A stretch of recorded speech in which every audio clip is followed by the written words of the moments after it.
اسلام آباد high court نے توہین عدالت کیس میں سابق وزیر اعظم عمران خان کو ذاتی حیثیت میں طلب کر لیا ہے۔ آج اسلام آباد ہائی کورٹ کے 3 رکنی بینچ نے ایڈیشنل سیشن جج زیبا چودھری کو دھمکانے کے الزام میں توہین عدالت کیس کی سماعت کی۔ آج سماعت کے دوران ایڈوکیٹ جنرل اسلام آباد نے عدالت سے استدعا کی تھی کہ عمران خان کو اظہار وجہ کا نوٹس جاری کیا جائے۔ عدالت نے سابق وزیر اعظم کی عدالت میں طلبی کے ساتھ ان کے متنازع تقریر کا ریکارڈ بھی پیش کرنے کا حکم دیا تھا۔ اس وقت ہمارے ساتھ عاصم علی رانا اسلام آباد سے براہ راست موجود ہیں۔ عاصم، اور کیا سماعت میں کہا گیا آج؟ جی بالکل، آج اسلام آباد ہائی کورٹ میں بہت اہم سماعت ہوئی جس میں سابق وزیر اعظم عمران خان کو شو کاز نوٹس جاری کر دیا گیا ہے اور انہیں 31 اگست کو اسلام آباد ہائی کورٹ میں ذاتی حیثیت میں طلب کر لیا گیا ہے۔ اس سے پہلے جب عدالت میں سماعت ہو رہی تھی تو جسٹس محسن اختر کیانی کا انہوں نے ریمارکس دیے۔ انہوں نے کہا کہ ہماری ایک بہترین جج کے اوپر جو ہے وہ اس طرح سے تنقید کی گئی، انہیں ہدف کا نشانہ بنایا گیا اور ان کا ایک ایکٹ تھا جو قانونی طور پر جو ایک کارروائی کر رہی تھی انہیں تنقید کا نشانہ بنایا گیا۔ انہوں نے کہا کہ کوئی بھی حکومت میں جو شخص موجود نہ ہو، کیا وہ حکومت کو اس طرح سے تنقید کا نشانہ بنا سکتا ہے؟ کیا وہ عدلیہ کو اس طرح سے نشانہ بنا سکتا ہے؟ اس طرح تو یہ ہوگا کہ کوئی بھی شخص کسی بھی شخص کے خلاف جب وہ کارروائی ہوگی تو اس کے خلاف تقاریر کرنے لگ جائے گا۔ عدالت میں جو ہے اس بات پہ خاصی برہم نظر آ رہی تھی اور عدالت نے آج ہی اس حوالے سے مزید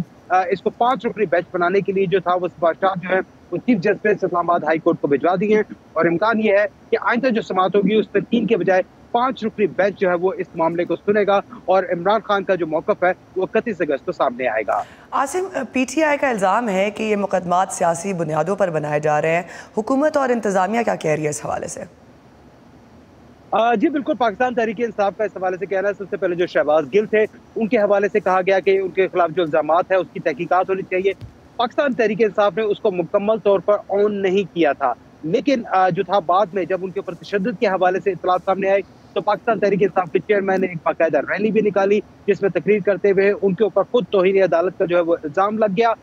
اس کے بعد جو تھا وہاں پر باقی تمام جو لوگ تھے پی ٹی آئی کے وہ بھی سامنے آئے۔ حکومت کا اس حوالے سے کہنا ہے کہ جب قانون کی خلاف ورزی ہوگی تو اس کے اوپر قانون ایکشن میں آئے گا۔ وزیر داخلہ رانا ثناء اللہ نے اس حوالے سے جو میڈیا سے بات کی اس میں ان کا کہنا تھا کہ یہ تمام کی تمام چیزیں تصدیق شدہ ہیں کہ پاکستان تحریک انصاف کے رہنما شہباز گل نے جو تھا وہاں پر انہوں نے ایک اسکرپٹڈ بیان دیا، پاکستان فوج کے حوالے سے دیا، ان کے جو افسران تھے ان کو اکسانے کی کوشش کی اپنے سینئر افسران کے خلاف، لہٰذا ان کے خلاف قانونی کارروائی کی جا رہی ہے۔ ایسا ہی مریم اورنگزیب نے بھی کہا اور انہوں نے کہا کہ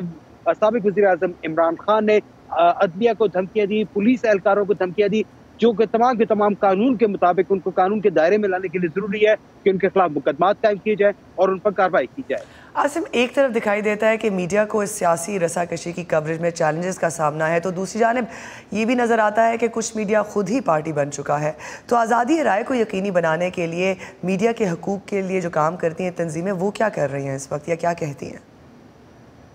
ارم، ابھی جو تمام صورتحال ہے اس میں پاکستان میں میڈیا واضح طور پر جو ہے 2 حصوں میں بٹا ہوا نظر آ رہا ہے کہ ایک جو ہے وہ بالکل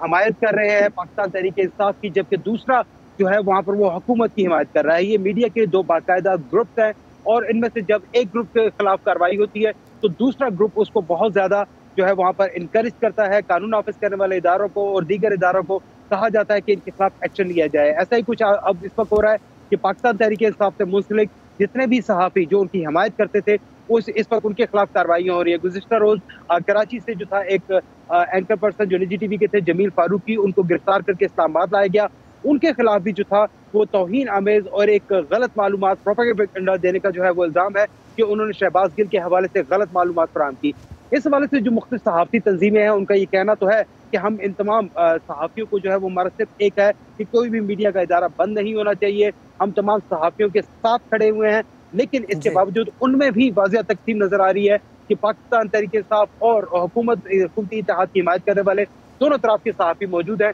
اور وہ اپنی اپنی بات کر رہے ہیں۔ Asim Ali Rana, thank you so much for being with us.